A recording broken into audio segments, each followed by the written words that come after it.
Hello and welcome to our webinar, which is entitled Australian War Crimes in Afghanistan, Race, Gender and Responsibility. My name is Tom Gregory and I'm a Senior Lecturer in Politics and International Relations at the University of Auckland. I wanted to take this opportunity to introduce you to our event, which was originally held on the 16th of December 2020, less than 4 weeks after the Brereton Report was first released. Even at this relatively early stage, it was clear that the report was having an enormous impact. The Chief of Defence, General Angus Campbell, had issued an immediate apology to the people of Afghanistan, describing the conduct outlined in the report as being both shameful and deeply disturbing. Prime Minister Scott Morrison had promised to appoint a special investigator to look into these allegations and to determine whether there was sufficient evidence to prosecute the individuals involved. And the Department of Defence had initiated administrative action against at least 10 members of the SAS and disbanded one squadron entirely. But as organisers, we were concerned that some of the problems identified in the report might be overlooked.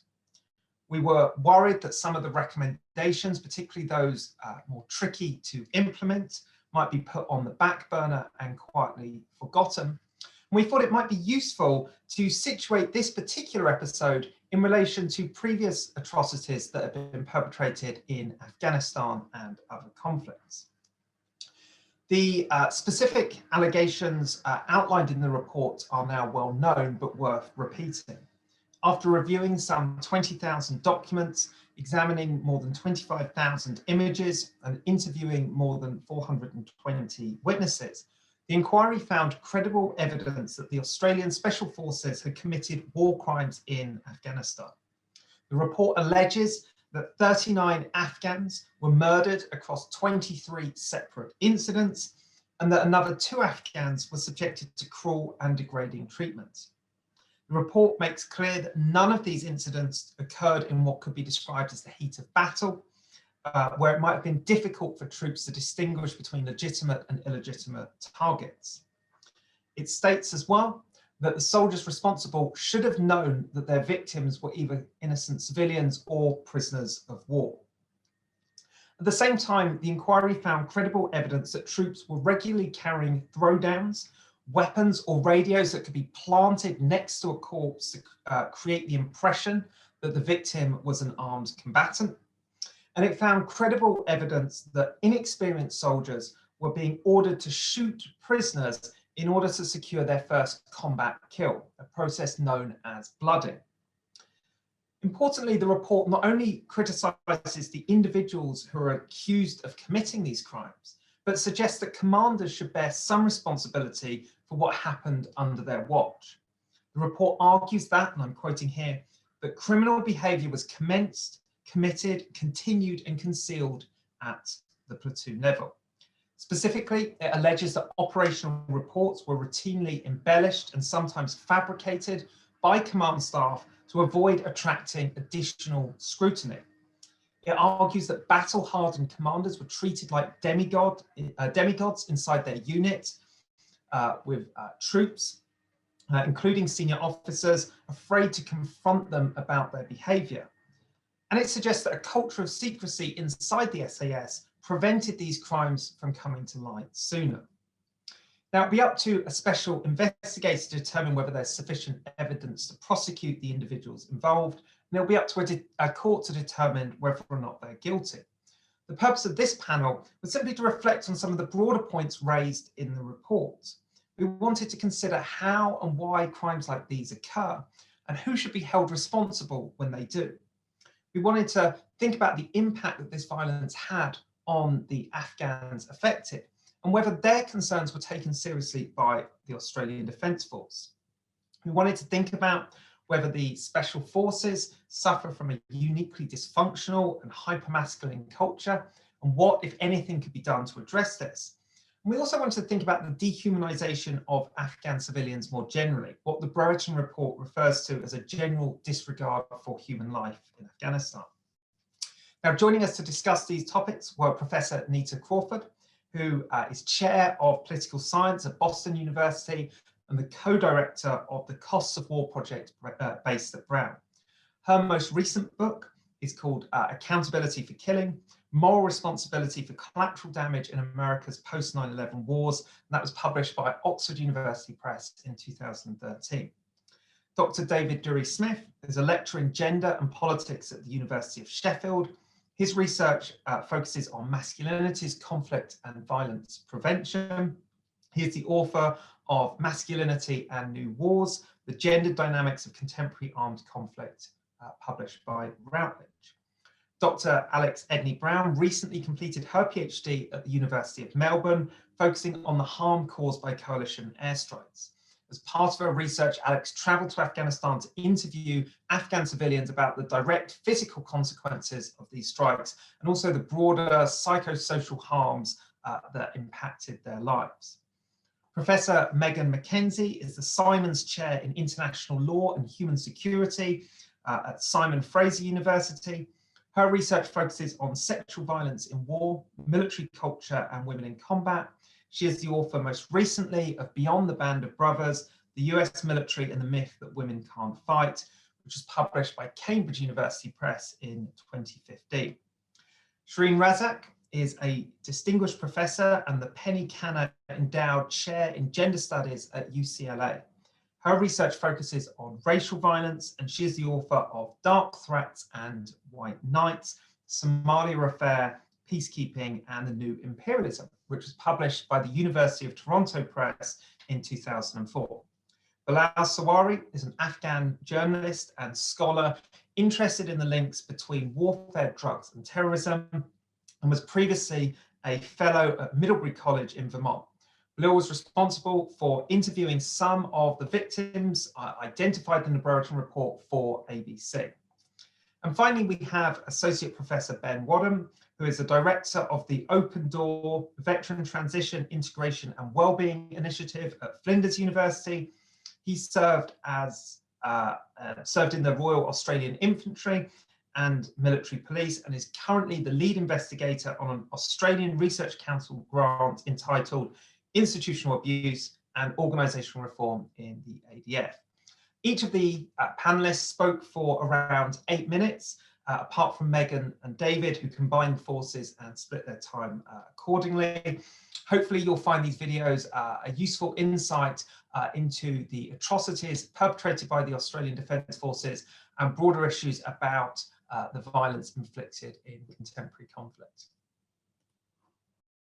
So I want to begin by handing over to BILAL, who will talk about the impact of this violence on Afghan civilians and the role of Afghan journalists in uncovering these crimes.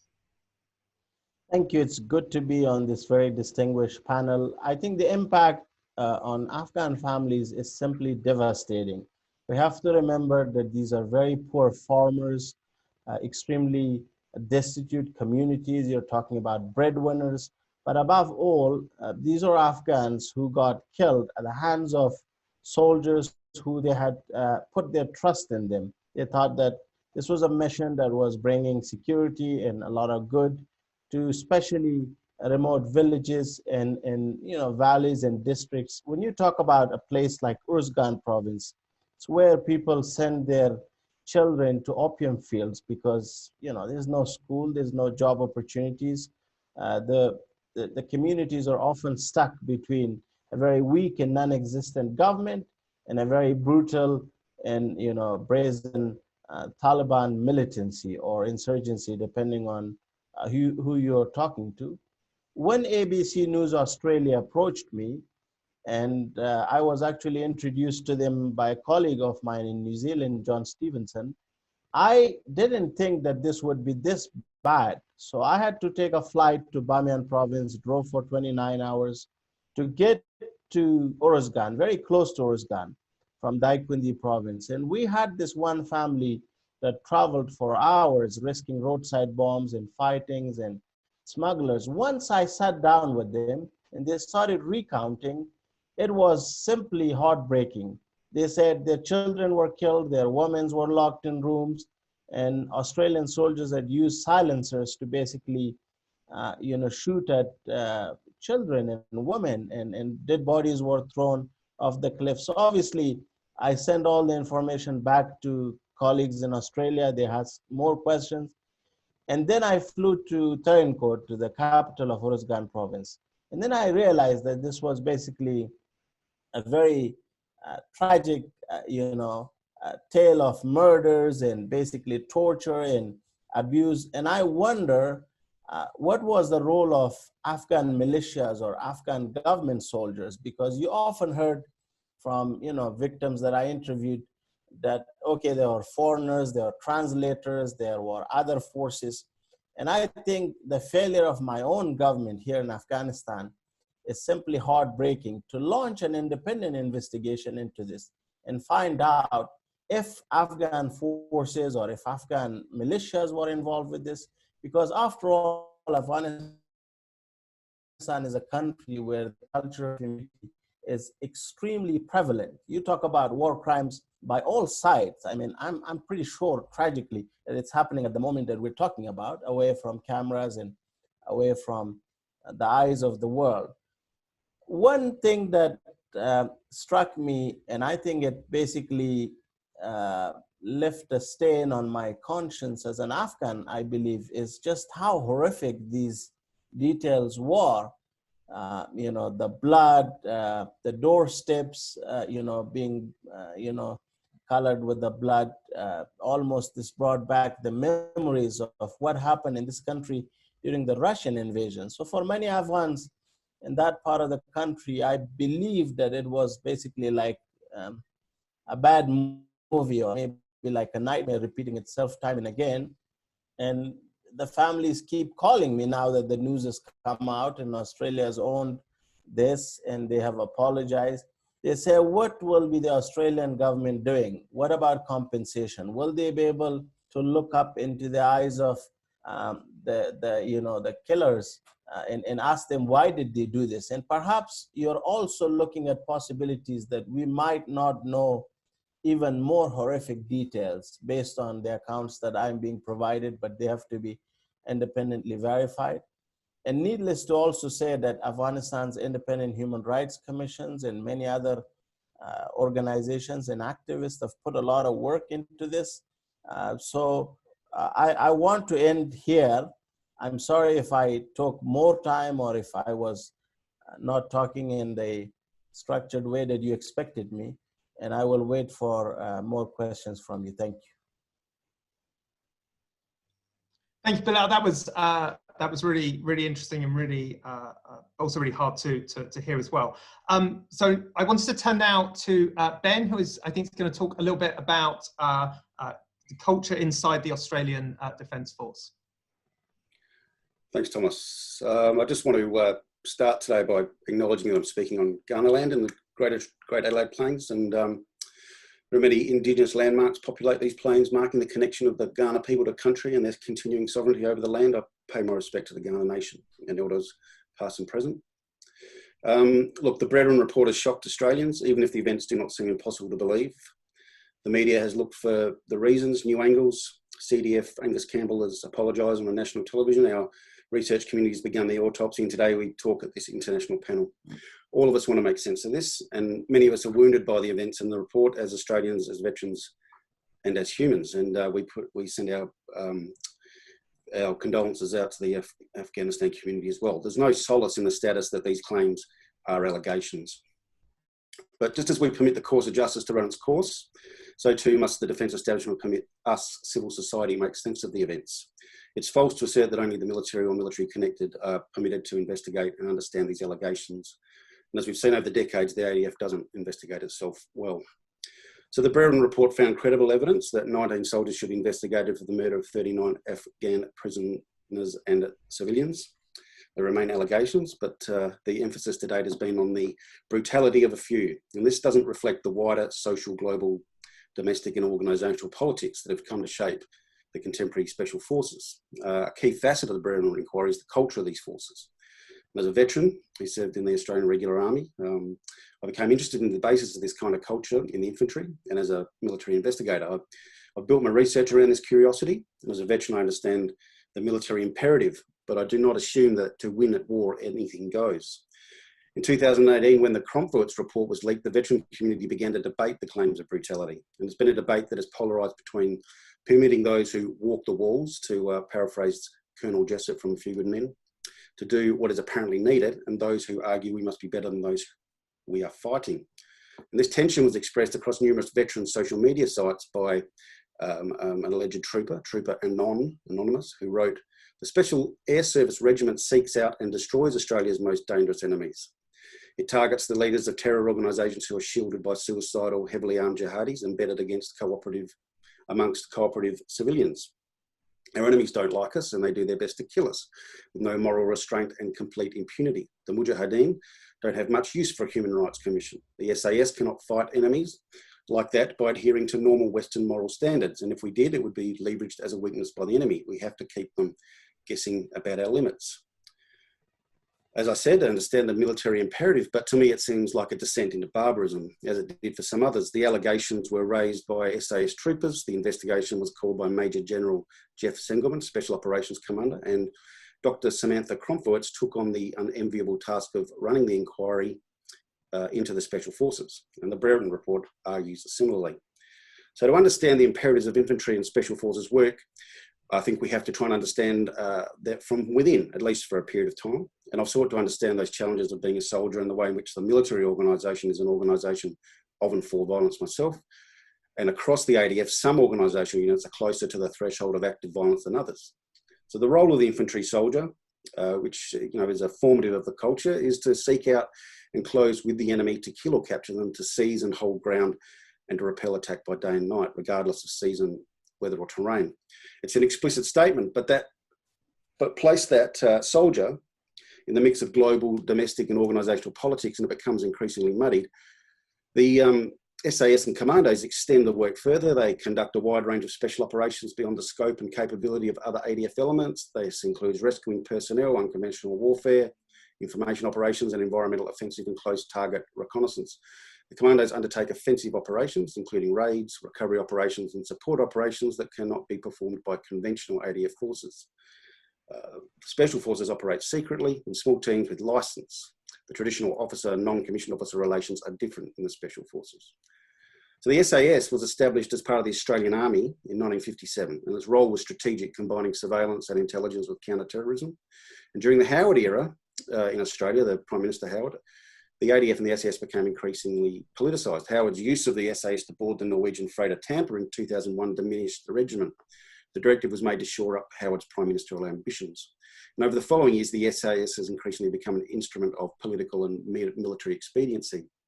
The role of the Special Forces shifted in 2011 when Major General Angus Campbell was Joint Task Force 633 Commander. That's the ADF's headquarters in the Middle East.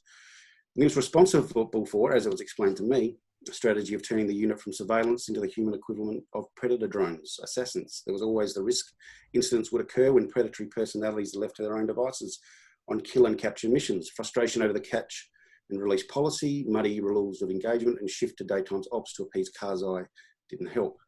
The ADF command had been warned of the lack of wisdom and humanity in this executive form of warfare by Afghan leaders, but they persisted. In 2017, an unidentified Australian soldier explained that a culture of recklessness and indifference to Afghan life had developed among a minority of influential Special Operations Task Group personnel, something backed up in the Brereton Report. So this violent elitism has been heavily scrutinised by the ADF through the lens of institutional abuse within the forces. Sex, drugs and alcohol and bastardisation scandals over the decade have brought to light the potential of this violence and prejudice within the ranks, as well as the culture of deflection across the chain of command. And it's important to note that we are talking about situations where particular groups of soldiers engage in this sort of behaviour, and that it still remains that many Australian Defence Force members are a highly productive part of the institution. In 2011, the ADF recognised the risks of maintaining its military effectiveness. They understand this culture as a risk, and it framed this challenge in their institutional terms as male tribalism, which they argued can build unit cohesion, but can also be a source of intense prejudice and indiscriminate violence. So the ADF recognised this. Male tribalism is the ADF's way of describing the intensely masculinised character of these contexts, and it can also present itself in a recuperative racial politics that scaffolds the dehumanisation of those that we consider as others. Finally, Prime Minister Morrison announced the establishment of a special prosecutor to investigate the war crimes. The establishment of a prosecutor appeared transparent, but it really diminishes the international scrutiny through a strategy to keep things in-house, to avoid the International Criminal Court. We will be witness to these investigations for the decade ahead. So political and military leadership must be held responsible for our inclusion in the Afghan conflict, the decision to translate the SAS into the kill and capture squads, and for not practicing adequate accountability for the potential of violence in the military. And it's on the basis of their leadership that ultimately defines us as warriors, soldiers, or brigands. Thank you. Excellent. Thank you, Ben, for that. Next up, we have NETA, who I think is going to talk about responsibility for these crimes. Well, thanks for this opportunity. And it's late for me, so if I talk slow or fast, that means I've either had too much or too little coffee. It's past my bedtime.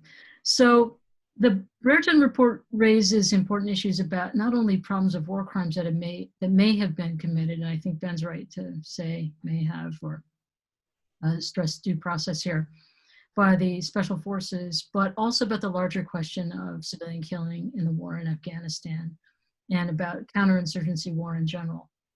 So I'm going to make comments about each of those in turn. First is the question of the particular crimes that were alleged to have occurred. And I think that there's little doubt that these actions were criminal and violate the law of war, of which the Defense Forces and the Special Forces should have been trained. And one of the things that's interesting here is how much the report emphasizes the need to increase training in a law of armed conflict, the law of war. But they should have known that what they're doing is wrong. And indeed, the fact that they didn't report this up the chain of command indicates that they knew that what they were doing was wrong. So what I find very interesting about the report itself is its analysis of the causes of the behavior and why it wasn't discovered or reported at the command level earlier. Though there are some intimations that it was known at a higher level much earlier than we're led to believe it was discovered. So the way I read the report, it emphasizes, quote, the culture and attitudes that enabled misconduct, end quote. Specifically, it says, culture and attitudes that enabled misconduct were bred. Okay, so the phrase "were bred" is quite interesting to me because it reminds me of the phrase "mistakes were made." In other words, it's a passive construction. We don't know exactly who made the mistakes and how the culture and attitudes led to the killing of 39 Afghan civilians, how that was bred or inculcated, and how this pernicious culture was not noticed until the majority of the Australian Special Forces left Afghanistan. There's lots of information that's redacted in the report. It's in fact, some pages are entirely black, so maybe there is some information there, but we're not getting that just by reading the report. So then the causal responsibility for these war crimes is in one sense rather diffuse. In another sense, the causal response or the causal responsibility is clearly stated to be, quote, at the patrol commander level where criminal behavior was conceived, committed, continued, and concealed. That is conceived, committed, continued, and concealed. So at this patrol level. So it's the causal responsibility is relatively low. The cause is the culture of disregard, culture and attitudes. But how is it that the commanders developed this culture and the attitudes? And Ben's talked a little bit about this as a sort of long process of brutalization. But we need to understand a little bit more about this. The report does not assign responsibility to higher level commanders or to political decision makers. They're explicitly excused. And there's a very interesting conversation in the report about precedents for this, including the post-World War II war crimes tribunals and specifically command responsibility for Yamashita. And we could talk about that. But I think it's very interesting that very early on in the report, the commanders at higher levels are explicitly excused, and so are political decision makers. So on one level, this reminds me of the work of Robert J. Lifton, a psychiatrist who argues that in some instances, soldiers can be placed or put into what he called an atrocity-producing situation. And in this context, Lifton was writing about counterinsurgency, which was one of the missions of the Special Forces, right? And the counterinsurgency mission makes it difficult to distinguish between civilians and combatants. Essentially, you're trying to make friends, influence people, but you don't know, because people aren't wearing uniforms, if they're your friend or not. So soldiers are fearful, vulnerable, and frustrated, and they're more likely to commit crimes against civilians in that context, especially when there's been a sort of inculcation or a sanctioning of brutality. And war, if it's anything, is the sanctioning of brutality. Brutality becomes the norm, and the emphasis on conformity and belonging leads to a tendency not to question. And this is highlighted in the report, the tendency not to question from above. The people above were not questioning the reports that they were getting, even though they might have found them incredible, that is not credible. So in a sense, this is a kind of bad apple or mad apple explanation of the cause of these atrocities. But the report doesn't go there. It doesn't emphasize PTSD. It doesn't tell us how many of the SAS were actually traumatized themselves. Instead, it's emphasizing culture and attitudes, which I think is very interesting. And it makes these numerous recommendations about training, the law of armed conflict, and criticizes this warrior culture that was fostered in Afghanistan. But it also is focusing on morality and leadership training and on ethical behavior. So I think that what's so interesting about the report itself is this responsibility is both focused on the patrol commanders, and then there's this sort of diffuse sense of responsibility, but in no sense or in no way should we talk about command responsibility at a much higher level and about the mission itself, whether or not the mission was wrong or winnable. Now, we also don't get a real sense, and maybe this is because so much is redacted, of what was the purpose of all this. It's not just sort of, dropping weapons so that an individual isn't brought up on charges. It's not just killing and brutalizing or kidnapping or whatever else went on that we don't know about, but there was some kind of purpose here. And I think we might look back historically to other instances when this sort of behavior has occurred. So think about the British in Ireland in the 1600s, when they would cut off the heads of their adversaries and put them in front of their tents, and then parade the Irish in front of the tents so that they would be afraid. Basically, that was terrorism. And then the burning of the fields was the feed fight. Or in the United States war against Mexico, which involved not just regular battle, but counterinsurgency in the 1840s, the Americans, commanded by Zachary Taylor, were called vandals vomited from hell for much the same behavior that the National Australian Special Forces are alleged to have conducted. And what was the purpose of that? Well, it was terrorism, to terrorize the population. So I want to know much more about what did the patrol commanders think that they were doing? It's not just about sort of, rites of passage, or there could have been some of that sort of, a ritual process, and we could talk about liminality and coming of age. But no, I think there's something more there that needs to be investigated. The other thing that I think is not here so much is, yes, 39 individuals are clearly dead who shouldn't be dead.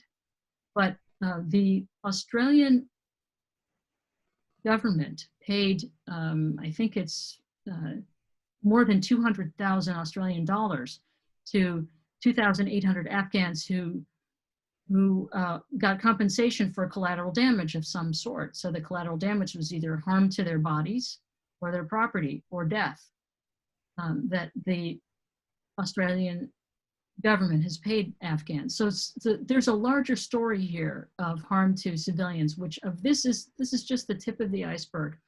And it's part of a larger context of brutalization. Now, I also want to say something about what was going on at the same time. I don't know how much time I have left, but just a little bit more probably, about what was happening at the same time with the US forces and the British forces. Now, in the same period, and this report investigates 2009 to 2016, I think, focuses on that period, but in the same, roughly the same period, the same thing was happening with the US forces. Lieutenant Colonel Henry Tunnell had his troops, cutting off ears. I could be very graphic, but you get, it's basically the same things going on. And the same thing was happening in Iraq. The drop weapons, the brutalization. There were many instances where individual bad apples or mad apples were identified, and some of them were brought to book. But it is not unique, obviously, and there's something more here that I think we need to think about, and which is this, the way that counterinsurgency, as Lifton said, is an atrocity-producing situation, but who puts people in these atrocity-producing situations? That's the kind of question that Lifton asked and that I want to ask. And then I also want to talk about the sort of regular rules of engagement that are not just simply, we're not talking about the extraordinary brutalization. We're just talking about what happens in the sort of everyday conduct of war. And that is, 44,000 Afghan civilians have been killed in this conflict. And, as many others have been injured or more. And just in the sort of regular everyday conduct of the war. And to sort of, in a sense, focus on these bad apples, which essentially I think that's how they're going to be understood in the course of time. That's really important because it says we shouldn't be like this. We aren't people like this. But I think that we need to remember that this is what war is and what it produces. But what's heartening to me is the fact that there's increased focus on protection of civilians at all levels in the last 30 years, 40 years. And that this, in a sense, it took a long time for these crimes to come to the surface, but in another sense, there's no debate about whether or not they're right or that they were conducted as part of military necessity. But what we have to understand is, why the military thought at these lower levels and maybe even higher up that they were right. So there's still work to be done, but I appreciate your attention. Thank you. Brilliant. Thank you very much, Nita. So next up we have SHERENE, who I think is going to provide a bit of a global historical context for us. So thanks very much for inviting me. This is a really important conversation. So the violence committed by Australian troops is distressingly familiar. And equally distressingly familiar is a story that's told about it in inquiries and will be told about it in law. It's almost, it is a bit like inquests into Indigenous and Black deaths in custody. You can sort of write the script ahead of time. You know exactly what the explanations are going to be, and they're not going to vary. And I say this because, at least in the context that I've looked at this, Canadian peacekeeping violence, Americans at Abu Ghraib, Canada's involvement in torture in Afghanistan, everything follows a script in law. So I think that that's the first thing that I really want to put on the table. And I think it's tempting, partially because it follows a script, it's tempting to think that this is just what happens when nations go off to war. And I think that that's a really dangerous thing because it obscures some of the lines of power that lead to this kind of brutality. So the first thing that I would put on the table is the racial nature of these encounters, which sometimes gets obscured. And the implication, if you acknowledge the racial nature of these encounters, that this is largely between white men and women and white nations and those scripted as subhumanity, if you start there, I think you have to follow this race line all the way through, what the brutality is about and what the law makes of it and what the nation makes of it. So I'm sort of trying to put on the table, let's hold on to that race line to see where it takes us analytically. So 10 years before Abu Ghraib in 1993, Canadian peacekeepers tortured and abused Somalis that they'd come to protect. And it's interesting when you do peacekeeping and humanitarian missions and occupations, and you put that next to counterinsurgency, because if this is happening in wars, counterinsurgency, and peacekeeping and humanitarian missions, then you really have a problem, because it's not really the terms of the encounter. It doesn't have any kind of relationship to what is actually happening on the ground. And so the Canadians on their peacekeeping mission, one thing was very clear about the mission is Canadians understood themselves, the soldiers, the leadership, the nation, they understood themselves as in an encounter where the civilized nations of the global north would be keeping in line the uncivilized global south. And that clearly was the term of engagement. And so the soldier in this imaginary is kind of entrusted with sorting out the tribalisms and the warlords and keeping everybody in line.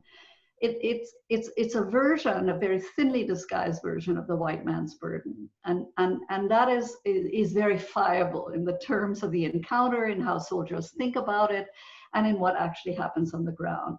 And I'll say in passing, because this concerns Australia, and I've worked on Canada, in contrast to the US, middle powers have a particular stake in this story, in this racial story of the white man's burden, because it enables them to participate internationally, to grow up, as it were, on the world stage, and yet not be seen as the aggressor or colonizer, but in fact as the humanitarian. It's very noticeable, I think, in all of this violence, that it is sexualized often, openly and collectively performed against vulnerable groups such as children and women, and tellingly recorded in photographs and diaries. These are really important acts because I think they indicate that this is a making of a particular kind of racial subject through violence. Through the violence, soldiers gain an embodied sense of the color line. They know exactly who they are. The nation's responses in law, in inquiries and so on, really echo the soldiers' responses. That is to say that the violence gets transformed into a story of goodness, which is quite a conjuring trick.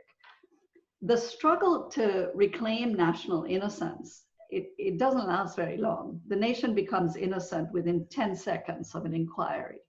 Everyone becomes persuaded that even though terrible things happened, there was terrible brutality, in the end we were still okay, we were still good. That, I think, is a story coming soon to Australia. And the storyline will go, as others have said, it'll be very predictable. The soldiers suffered from bad leadership, they were rudderless. The Canadians felt that they were men from the clean snows of Canada, and so they had a rough time in the heat and the dust with all these terrible, ungrateful natives. That kind of story is vintage in all of them. And so we see this also at Abu Ghraib, the same pattern with Americans there. And what I want to emphasize about Abu Ghraib in this short time that I have, maybe matches the Australian, is that even when we are critical of the violence in law, even when we say this is horrible brutality and we're going to pay compensation, it's really bad, that still becomes a way to reconstitute sort of white imperial subjectivity. So the Abu Ghraib story, and this is the popular story that is told in films, etc. So Americans remember Abu Ghraib to the extent that they do, since my current students do not remember Abu Ghraib. They remember the story as a story when there were really bad, duplicitous leaders. And some of the films even present the torturers as and name them as likable. And, you know, the soldiers were misled. So even critics of torture who say, look, It wasn't the work of a few bad apples. There was something structural here. There was something really bad here. The Bush administration was terrible.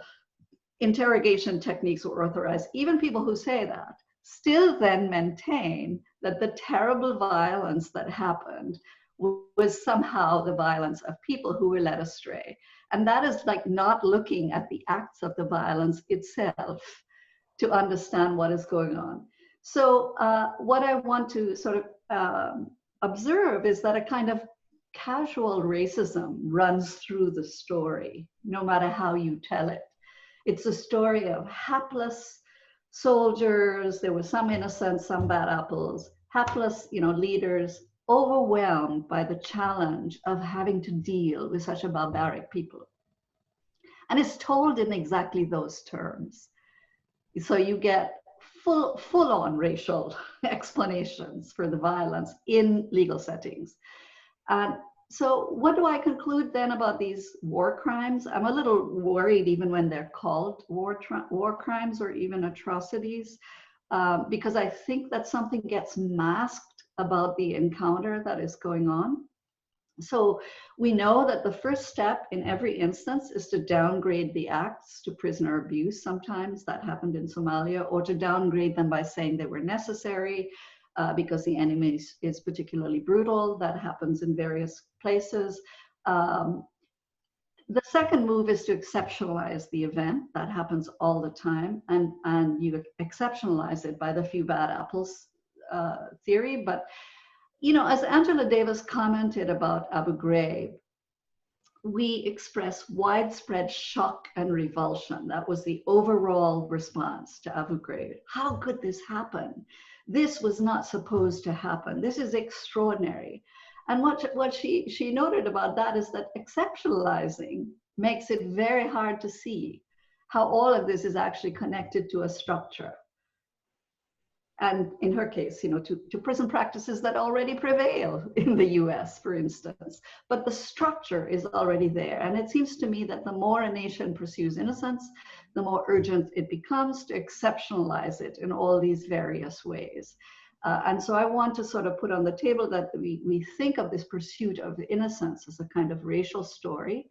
It's really easy to avoid the violence and the actual suffering of the Afghan people when the targets are understood as culturally different, a more barbaric race, maybe a nation on the edge, when they're understood as a group and not as individual people. It was very important that you started, BILAL, because we need to remember who these were, who were actually killed.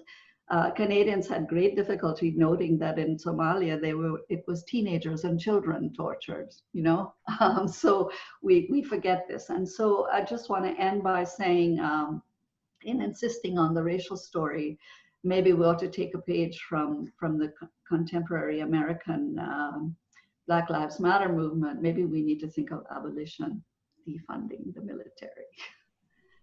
So I'll just leave it there. Thank you, SHERENE. So next up we have Alex, who's going to talk about race, embodiment and civilian harm. Great, thank you, Tom. I just want to begin by saying that I'm speaking to you on the lands of the Wurundjeri and Burrung peoples of the Kulin Nations, and these are unceded lands. I'd like to pay my respect to elders past, present and emerging, and extend that respect to any Aboriginal and Torres Strait Islander people who are tuning in to this panel today. As SHERENE and NETA have both sort of hinted at, we cannot disconnect settler violence against Indigenous Australians from the violence that Australian SAS have committed against the mostly Pashtun people in Afghanistan. So with my time allocation, I want to make 2 points. One of those has some interesting similarities and divergences from what SHERENE has contributed. The first is that racism plays a key role and when soldiers distinguish between combatants and civilians and the justifications they give when targeting combatants and civilians. And that we can't understand the Australian SAS's abuse and maltreatment of Afghans without being attentive to questions of race and racism. So SAS soldiers' decisions to exclude Afghans from civilian status and deny them their civilian protections are based on racialized perceptions of Afghan people. And this has a gendered dimension too, because it's usually Afghan men and teenage boys, as guilty until proven otherwise. So we've seen this in the coalition's land and air operations in Afghanistan since 2001, this idea that anyone who is quote unquote a military-aged male ought to be treated as suspicious. In my research in Afghanistan, I interviewed people who have themselves been victims of airstrikes or they've lost family members to airstrikes, and I also interviewed members of the US Air Force who commit these airstrikes. And I was told that many Afghan civilian farmers are killed in airstrikes simply because the act of bending down to plant crops or to fix irrigation pipes looks similar to the act of a Taliban fighter planting an IED. For anyone who doesn't know, that's an improvised explosive device, a kind of bomb that's popularly used amongst the Taliban. So this is just one example of how readily ordinary Afghans are taken to be insurgents and are treated as such in an almost automatic fashion. So the Brereton inquiry and the CRAWFORD 2016 report detail several practices that the SAS followed and normalized, wherein Afghan civilians killed were misrepresented as non-combatant deaths. Tom mentioned some of these at the beginning.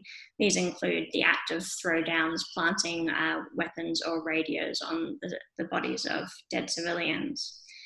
They would then take fraudulent sensitive site exploitation photographs of the bodies with the planted weapons and radios to avoid any potential scrutiny later on of these killings. But it's also clear that Afghans were treated as guilty or as already proven insurgents even before the moment of the throwdown. They were dehumanized to the point where their lives could be taken without hesitation. And if the CRAWFORD's report is correct, even gloated about within closed circles. So in chapter 1, section 26 of the Brereton inquiry, it stated that the motivation of SAS soldiers and their troop commanders to commit war crimes appears, and I'm quoting here, to include elements of an intention to clear the battlefield of people believed to be insurgents regardless of the law of armed conflict, and to also outscore other patrols in the numbers of enemies killed and action received. In the same chapter, in section 43, it's detailed how the SAS approached squirters, a dehumanizing and vulgar term for a local national who is seen to run away from an area of interest, or even just run away from the presence of coalition forces in the area. It's stated that the SAS soldiers worked with, quote, a liberal interpretation of when a squirter could be taken to be directly participating in hostilities. So in addition to the hyper-masculine readiness to be aggressive that I'm sure David and Megan are going to speak further on, these practices and attitudes do reveal a willingness amongst the SAS to treat Afghans cruelly and to violate any civilian protections that they deserved. Afghan teenage boys and men were denied civilian protections because of a perceived proximity to guilt, which, as SHERENE has explained so well, has a racial history. In fact, the origin of the term civilian is racialized. It was first used in the 18th century to refer to European servants employed by the East India Company.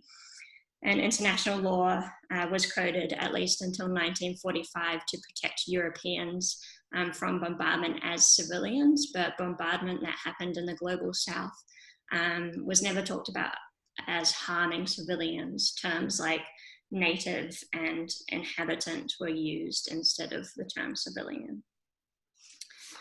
And then obviously in the post 9/11 counterterrorism wars, Islamophobia has contributed to this racism and has interesting relationships with racism too. It's important to note that these war crimes happened against a backdrop in Australia where Islamophobia was gaining traction, with events such as the Cronulla riots, offshore processing of asylum seekers who are mostly Muslim being framed as an issue of national security. and groups such as Pauline Hanson's One Nation and the Reclaim Australia group gaining traction. In Chapter 2, Section 2 of the Brereton Inquiry, one of the first incidents, these are mostly heavily redacted, so it's hard to pull a lot of information from them. But this one says that there is credible information that in 2006, SAS members engaged and killed an unidentified male person who was unarmed. The SAS personnel involved claimed that the man that they killed was a spotter who was on the lookout for foreign forces and would report that information back to the Taliban. The inquiry's recommendation is that there is not a realistic possibility of a criminal investigation obtaining sufficient evidence to charge the soldier with a war crime in this matter, because it cannot be proven that the person killed was not a spotter or that he was not genuinely believed to be a spotter by the Australian soldier responsible. ABC's Afghan files reported a similar incident where the SAS shot at a motorcyclist simply because the action of stopping and starting his engine had been seen before in the behavior of these spotters. The ABC reported that actually it was an Afghan male civilian who was shot and killed, and that he had a woman riding on the motorcycle with him, and she was shot and injured. I worry that even the Brereton inquiry, which is quite extensive, has given a free pass to incidents involving alleged spotters and squirters, because these Afghan people are guilty until proven innocent, and that they won't find, from an Australian inquiry perspective, unless they do extensive work in Afghanistan, they're not going to find enough evidence to prove them innocent. And my second point, which is much briefer, is just that I think structural and systemic racism has resulted in a situation where victims' families have been heavily excluded from the process of bringing these war crimes to light in Australia. And in the inquiry itself, and that they're also presumably going to be excluded from any criminal trials if those even take place. So why did it take till March 2016 for the Chief of Army to approach the Inspector General of the Australian Defence Force and ask that these rumours of serious misconduct be investigated? The incidents that are listed in the report date back to 2006. And it's not the case that victims' families remained silent in the face of losing their loved ones and grieving their loved ones. These war crimes were reported at the time by victims' families, by Afghan interpreters who were working alongside the Australians, NGOs in Afghanistan and journalists in Afghanistan all relayed reports of civilian casualties to the Australians, and the Australians either disbelieved these claims, or they sent officers to perform inquiries that were superficial and ineffective, and some of that is actually explicitly mentioned in the Brereton inquiry itself. The inquiry states that there was a presumption not founded in evidence to discount local national complaints as insurgent propaganda or motivated by a desire for compensation. That's actually, a very offensive presumption, particularly as many of the families have said that it's not compensation that they're after, they're after justice for their families. They want to see the people responsible for the killings held to account. So I just want to end by asking a series of questions, really. Immunity has been given to some of the SAS members who confessed to committing crimes for their assistance with the inquiry and for their assistance in any criminal trial that may come up. However, why isn't witness testimony sought from Afghans where available to ensure that men responsible for unlawful killings are held accountable? And lastly, victims' families in Afghanistan have not been told directly by Australians about the release of the inquiry or its findings. According to a recent article by Andrew Quilty, who's an Australian journalist based in Afghanistan, he said that one family of a victim only heard about the inquiry because it was on the BBC radio in Afghanistan. So how can the ADF be so disrespectful so as to not notify the families affected? And how can the families of the deceased be excluded in such a huge way from the inquiry and from its release? Thank you. Thank you for that, Alex. Up next we have Megan and David, and I think David is gonna go first. Thank you. What I want to talk about briefly today is the role of gender, and in particular patriarchal masculinity, in feeding into the forms of violence that the Brereton Report has highlighted. The report highlights a number of factors as being key to not only the occurrence of violence, but cover up subsequently. These include a culture venerating heroes, a code of silence, an emphasis on brotherhood, on experiences of violence, and the celebration of those who had participated in risk-taking acts. The response to the report also came out with a number of familiar scripts, celebrating the sacrifice and heroism of those who had engaged in the conflicts, devaluing and discrediting those who had been victimized by the violence. Although these patterns are clearly reflecting the particular dynamics of war and the services involved in this context, they are also not distinct entirely from the wide ranges of masculine violence that we see across a wide range of institutions. Many of these patterns around homosocial bonding, group membership, punishment of speaking out, can be seen in defences of those who've engaged in gender-based violence in sporting groups, within institutional contexts, and need to be viewed within that framework. When it comes to the particular dynamics in Australia, the desire not to tarnish the institution and culture as a whole is also important. The report did centre cultural factors as being important to the emergence of violence, and it spoke in some detail about how certain patterns of veneration of warrior culture led to the use of violence. However, when doing this, it tried and consistently did draw a ring fence around how ideas of masculinity and ideas of military culture at large could have been implicated in the particular practices and norms that were present within the units that led to the violence. This, from my own work with men and boys to prevent gender-based violence, is a common patriarchal tactic to treat the form of masculinities and the practices of violence as pathological, exceptional, disconnected from broader social norms.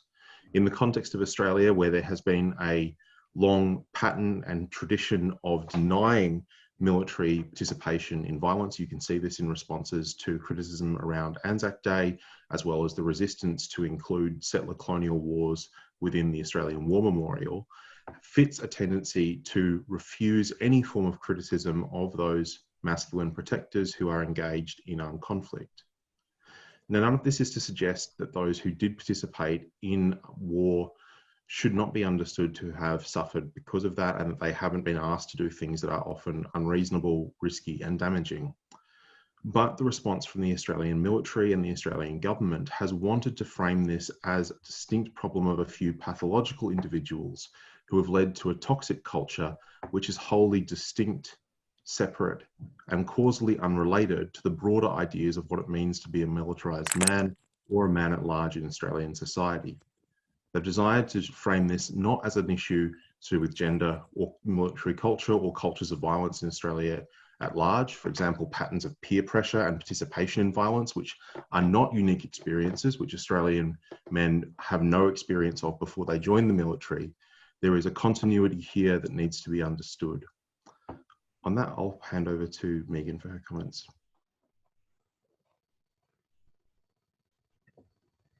Great, thank you. I want to start by acknowledging that I'm on Indigenous land. I'm speaking to you from the sovereign and unceded territory of the Musqueam, Tsleil-Waututh, and Squamish First Nations, and I'd like to pay my respects to elders past, present, and emerging. Thank you to everyone. I know David and I are sharing, so I'll be very brief, but I do want to just say it's just such an honor to be on this panel with such distinguished experts, so thank you also for joining us. I'm going to make 3 brief points about the visual aspects of war crimes and sort of just take this out a little bit more and what the images can tell us about band of brother culture. Part of how the public has come to learn about alleged war crimes is through leaked or released images taken by soldiers or private military contractors. It's often images that bring such stories to the front page and draw public attention.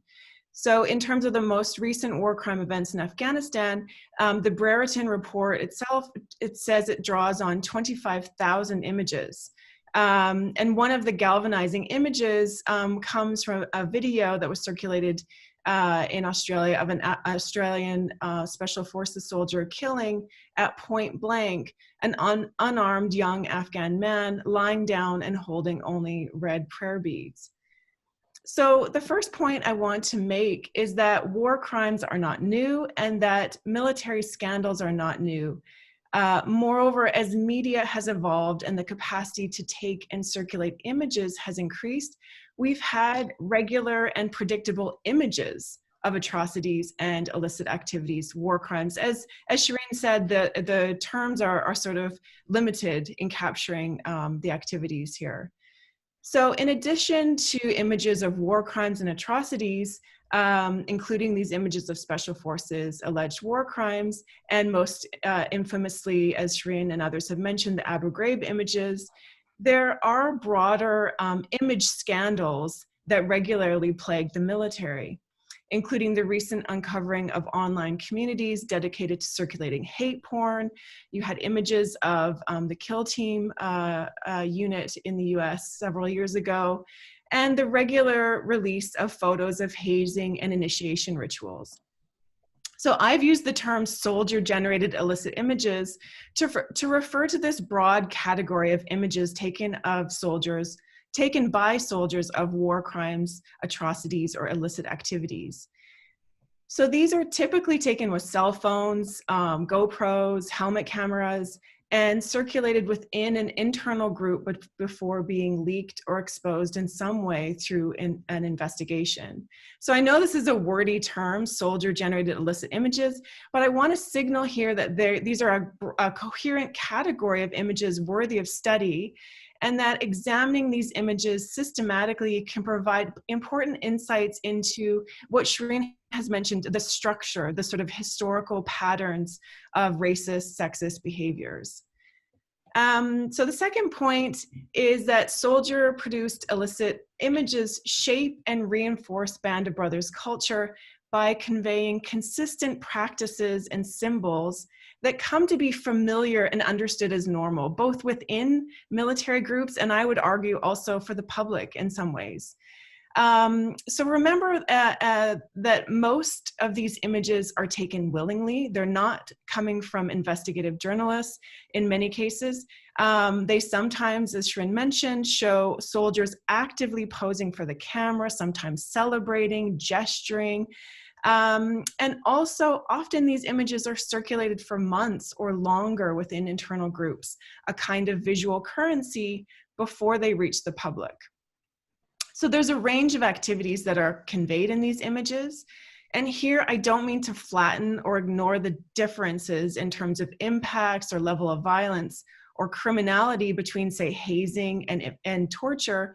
But what I want to say is that there are intelligible patterns across these various activities and the images that are taken of them.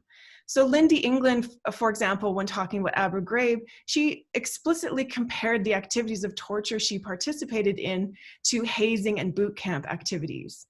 And my analysis of several categories of images showed consistent patterns that I argue establishes a visual vernacular that normalizes abuse, sexism, racism, and homophobia. So some of the patterns include the use of nudity, humiliation, using unauthorized forms of violence and physical domination to show power or exertion, attempts to feminize, use feminization or homophobic gestures to dominate and humiliate, and the celebration, the overt celebration of violence through posing or gesturing for the camera. So the last point I want to make is really to put these images within a context of the visual politics of how the enemy is constituted. And again, I'm sort of pulling through some of the threads that have already been laid down this evening. So in many Western militaries, tactical training and target practice includes the use of racialized actors or images to pose as the enemy. So here you have a visual construction of the enemy as a racialized other. The skin color and clothing become visual signals to soldiers of an enemy and threat. And I think the ways that Western soldiers celebrate and circulate images of torture in Afghanistan is actually in line with and should be seen as an extension of racist trainings that have established that killing and overpowering of a racialized enemy is mission accomplished. So to put it in this longer context that SHERENE mentioned, Susan Sontag and Doro Appel compare the Abu Ghraib images, for example, to lynching photos in the US in terms of the display of violence and the celebration, the group celebration of that violence. So just to close, I want to say that images of soldier atrocity and war crimes don't just capture the event, they're not accidental byproducts. They're a currency within military groups that reinforce and signal internal, violent, sexist, and racist practices and logics. So, thank you. Okay, thank you for that, Megan. So we have roughly 30 minutes for questions. So I've compiled a list and I'm going to ask the various panelists questions based on their talk and some of the issues that were raised in the report. We're not currently using the chat function, but if you do have questions, we'll be moving the conversation onto Twitter once we're finished here, and you can use the hashtag SF war crimes, all one word. I wanted to begin with Bilal and a point that Alex made about the publication of this report. Have the families of the victims seen the report? Have they heard about it? What has the reaction been to the report in Afghanistan? So this news actually traveled quite far through radio waves into very remote corners in Uruzgan province. I think it's important to emphasize that a lot of the areas where the victims' relatives and families are living are changing hands on a daily basis because there's a very constant fighting going on. I was actually able to reach out to one family after 9 days. They had to travel to a public call office to make a phone call. So phone services are not very reliable, but at least from some of the phone calls that I've got from one man who said that 2 of his brothers and 2 of his cousins were killed, horrific details. I think we might be in for more cases, more details. But at the moment, the families have only heard the news on the radio. So there's all sorts of confusion, which is why I think it is the failure of my own government. Unfortunately, they could have set up a call center. They could have called the provincial governor in Uruzgan province and said, everyone should basically report back to Tarin Court, and where they could have gathered the victims' families. Afghanistan's Independent Human Rights Commission is doing a very good job, but we have to remember their access is extremely limited. One family that I interviewed for ABC News 3 years ago, who said that at least 11 of their family members were killed, have been able to basically send a letter through someone. And they are basically insisting on the fact that they want to look up into the eyes of the killers. We have to also remember there's no culture of basically speaking about your pains and the suffering that you've gone through in our culture. So there's no clear process of healing as well. And unfortunately for the people of Uruzgan, it will just be basically something that they will never be able to discuss, not openly among, their communities. I wanted to also emphasize one other point before I have to catch a flight to southern Afghanistan, if I may, that in the context of efforts to start peace talks, the timing of the Brereton Report is extremely crucial because Uruzgan is a province that has and is the stronghold of the Taliban.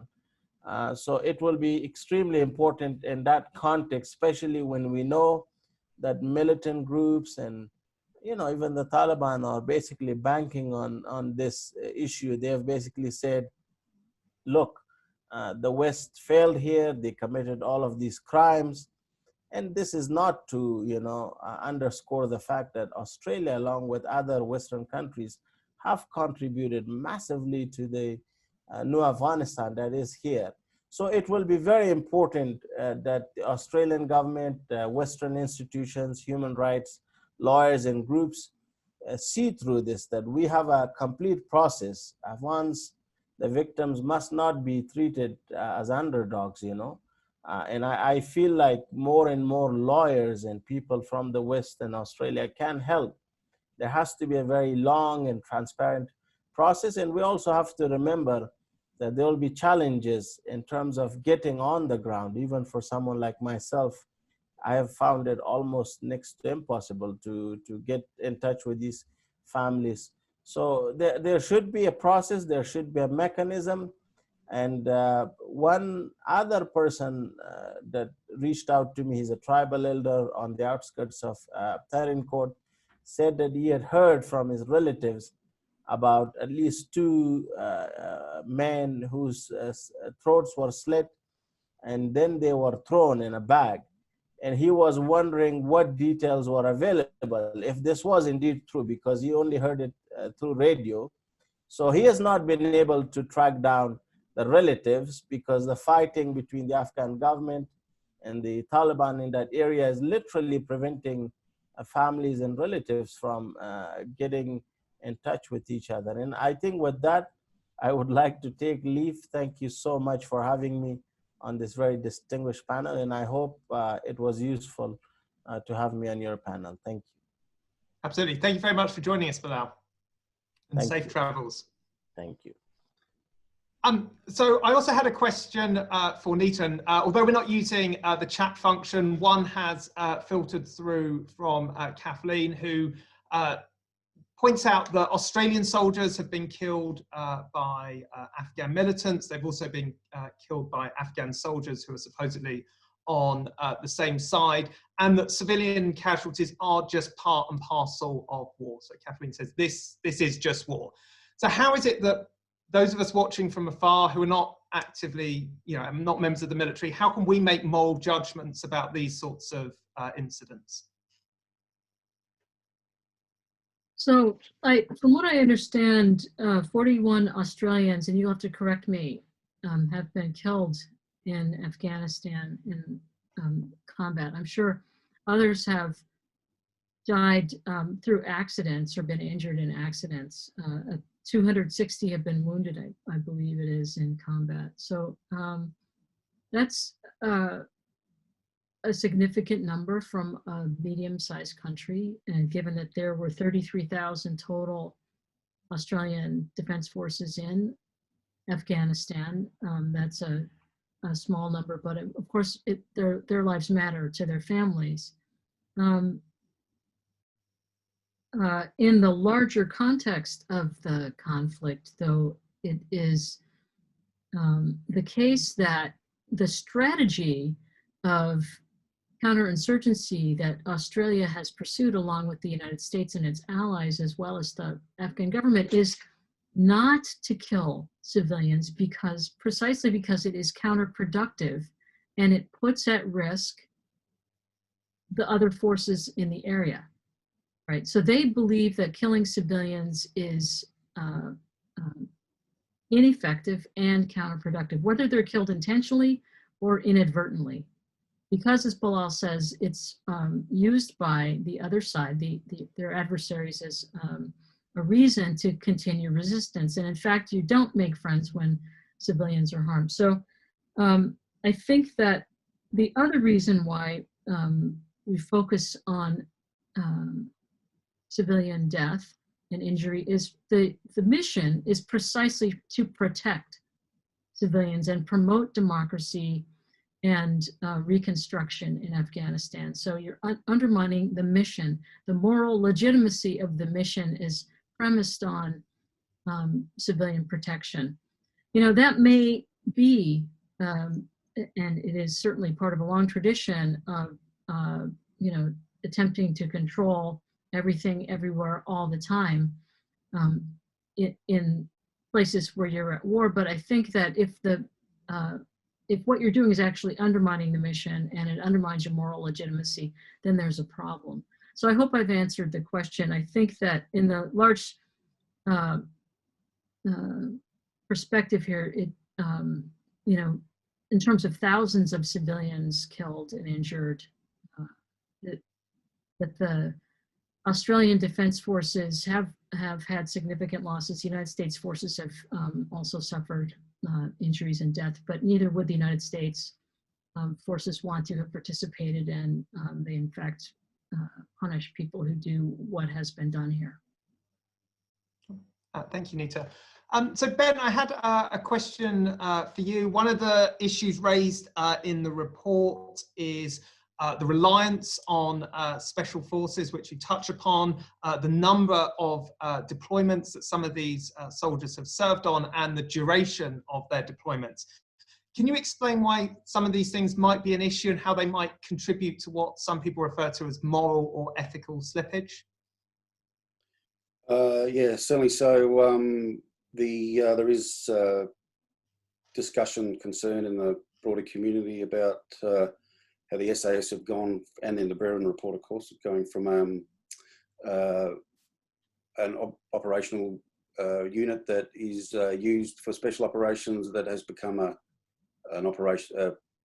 organisational unit that is being used, has become the go-to unit for most things. So why didn't we, for example, use the Royal Australian Regiment for some of these more daily operational activities, and maintain the SAS for the more extraordinary activities? So that excessive use of the SAS has meant that those personnel have been rotated many times, and obviously the effect of this is one, potential for greater trauma, and as someone mentioned, sorry, we haven't, the Brereton Report doesn't really go into talking about trauma. The other conversations I've heard are that, or that I've been involved in, are that the multiple deployments create a sort of a normalisation sense that there's nothing extraordinary. I think the report talks about once you've pulled the trigger once, it gets easier.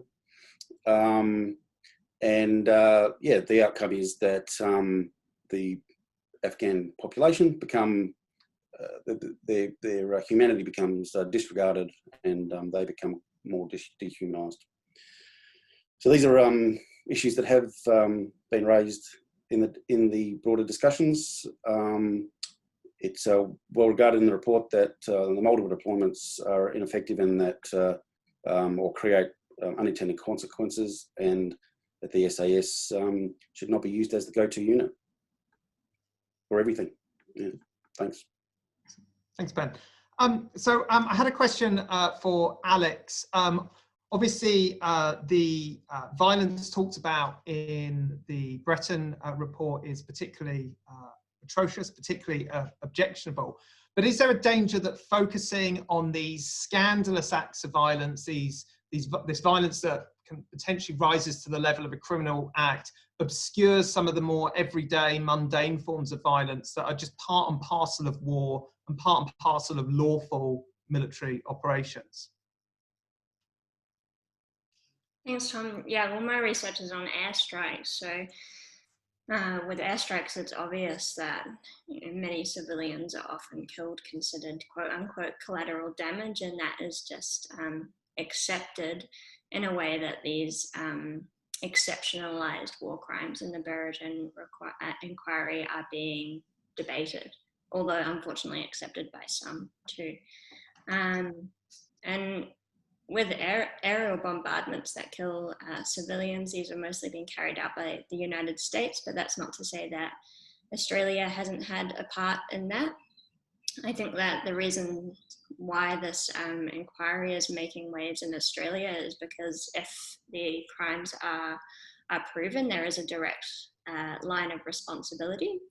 Whereas if we think about airstrikes, the support that Australia has given is often that, you know, they might have been flying a surveillance helicopter or plane over the area, and then they give coordinates to the Americans who conduct an airstrike that ends up killing civilians, right?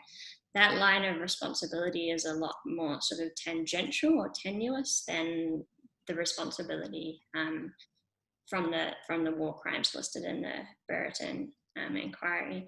And as Nita said, I mean, she runs the cost of war projects. Like, while I don't want to just quantify civilian harm, if we just look at the numbers, right, that, you know, tens of thousands of Afghan civilians have died during the war in Afghanistan going back to 2001. So that suggests that a large amount of harm is being inflicted on Afghan civilians. And I think someone else has already mentioned what we're seeing here is the tip of the iceberg. So I am worried about the risk that this is exceptionalized, that it's blamed on a few bad apples, and that we don't think about other ways in which the Australian Army and the Australian Air Force contribute to civilian casualties that are a bit more, let's say, a bit more complicated in determining who's responsible. Thank you, Alex. So I had a question for SHERENE about the Canadian response to the Somalia affair. One of the things you talked about in your presentation was the casual racism that was running not only through the violence that was being inflicted, but also the narratives and the stories that were told in the aftermath, and how those stories actually work to reinforce some of this racism.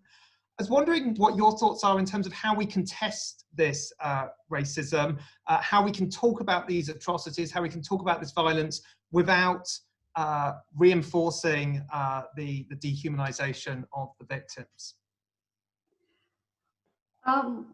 It's very hard to do that, because something about hearing the details of it you know, drives home particular points, but it's for sure that when you hear those details, it contributes to dehumanization. You know, I'm in line with those scholars that say that you have to think about ordinary violence and extraordinary violence at the same time, because, you know, for me, for the Somalia affair, for instance, although there was torture and all of this stuff going on, never called torture, but it was torture.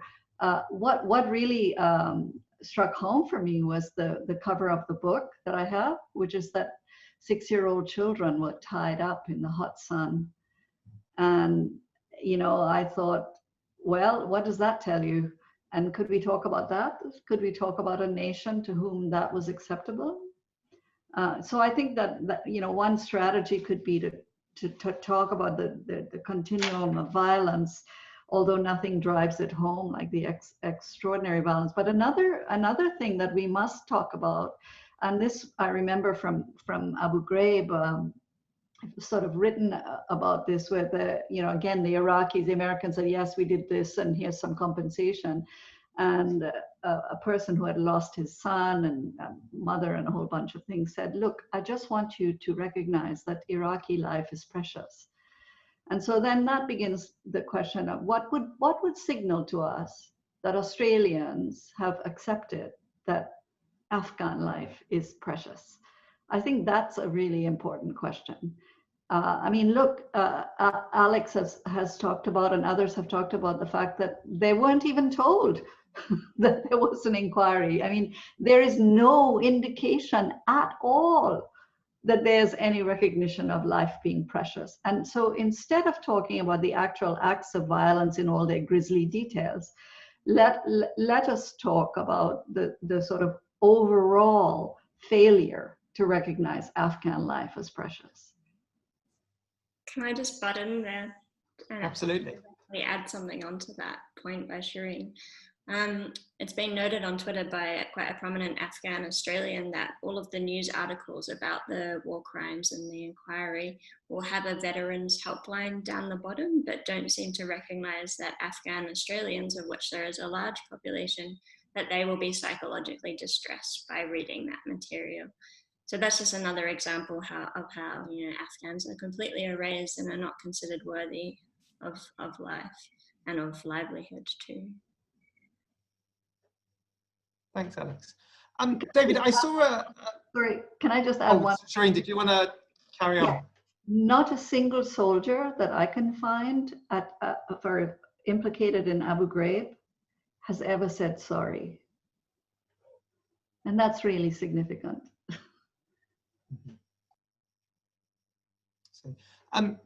David, I wanted to turn to you and some of these masculinized cultures. I saw an interview with the Liberal MP Andrew Hastie, who said the problem is not so much the existence of these warrior cultures, but the existence of the wrong kind of warrior cultures. And actually, the existence of a warrior culture per se is a good thing. It's something that should be encouraged. Can we clearly distinguish between good and bad warrior cultures, and how do we go about cultivating the right kind of warrior culture, if that's even possible?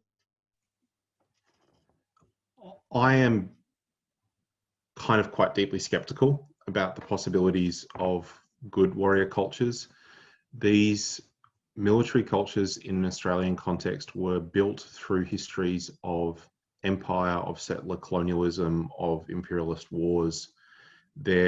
This is not to say that there aren't differences between, you know, the more brutal end of the spear and the what you see more broadly in the Australian context. So I would take the position, though, that this emphasis on highlighting who are the bad ones and who are the good ones has been a fundamental process in the construction of militarized masculinity in general.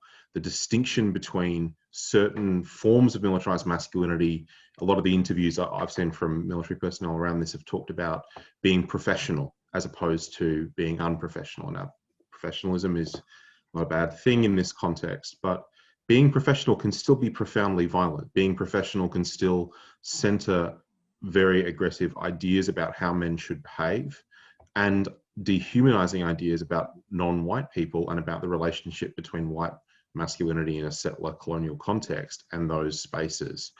So in general, I tend to take the view that this stark distinction, this binary between the good and the bad contexts, misses how integrated and on a continuum these racialized, gendered understandings of masculinist protector, those who are the villains are, and the justification of other forms of violence by saying, oh, but we're not like the special forces in this instance, does a disservice to the broader project, which is we need to have a bigger conversation, I think, in the Australian context about what the Australian military is doing there, how Australian military culture justifies, supports, and naturalizes violence, and how broader ideas about masculinity in Australia, not just in this case, but through the hundreds of years of settler colonial Australian history, has resulted in instance after instance of institutional violence, of military violence, and of war crimes.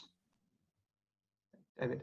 So we're rapidly running out of time, so I've just got a couple more questions. One for Megan, and the role of these images, not just in the depiction of atrocious acts of violence, but their complicity in this violence. Now, there seems to be a bit of a contradiction here that we're reliant on these images to uncover and to expose and to reveal the violence that's enacted in these wars, but also this continued circulation of these images, as Shireen mentioned, is also can be complicit in the continued violence against the victims. So what is the ethics of, as an academic, of showing these images and talking about these images, and how do we balance the need to know, but also respect for the victims? Yeah, thanks. If it's okay, I might, I definitely think this is an important question. And I really want to pick up on something David said, if you don't mind, Tom. Partly because I don't know what happened to Ben, but it's something that Ben and I have also talked about a little bit, and sort of culture has been sort of haunting the conversation a little bit. And so what I really want to say something about culture in the sense that if we come to understand, there's lots of different work on culture. The way we talk about culture in relation to the military is so mystified. as if there is something that happens within military units that we cannot possibly understand. And of course, it draws on military exceptionalism, but it defies all research or all understanding of culture in any other context, right? Culture is just norms and practices. So if you have a military culture that inevitably leads to war crimes, you have an institution with norms and practices that are dysfunctional, right? There is no sort of like third realm where military cultures operate. They are workplaces. And so I really think it's important to remember, and I do know what NETA said, the ways that the Brereton Report actually defers to culture all the time. And I do think there's a public acceptance, like culture is just, I don't know what's happening with culture. And it's a way of letting, of sort of diffusing culpability. And I really think we should push against that there is no sort of, so I mean, I definitely think I'm not the expert on how images, the ethics. I think there are more, there are scholars who have more to say and better things to say. And so I maybe won't say anything because we're running out of time, but I did want to say that. Sorry, Tom. Well, maybe we can talk about that some more on Twitter. One final question for NETA, if I may. You talk about in your book some of the specific civilian casualty avoidance and mitigation measures that were introduced by coalition forces in Afghanistan. As you said earlier, it was clear in this conflict that killing civilians was not only morally and legally wrong, but also strategically counterproductive. There was a lot of emphasis on the importance of not killing civilians. This was reiterated and hammered home to soldiers at time and again, and yet it still happens. So I guess I'm curious about some of the recommendations that come out of the Brereton Report, the emphasis on better IHL training, more of an emphasis on how these types of crimes occur, and maybe some of the ethical decision-making scenarios that soldiers might do in training. How is it, though, that despite all of this emphasis on civilian protection, that this kind of violence continued? Can we really eliminate these atrocities from war?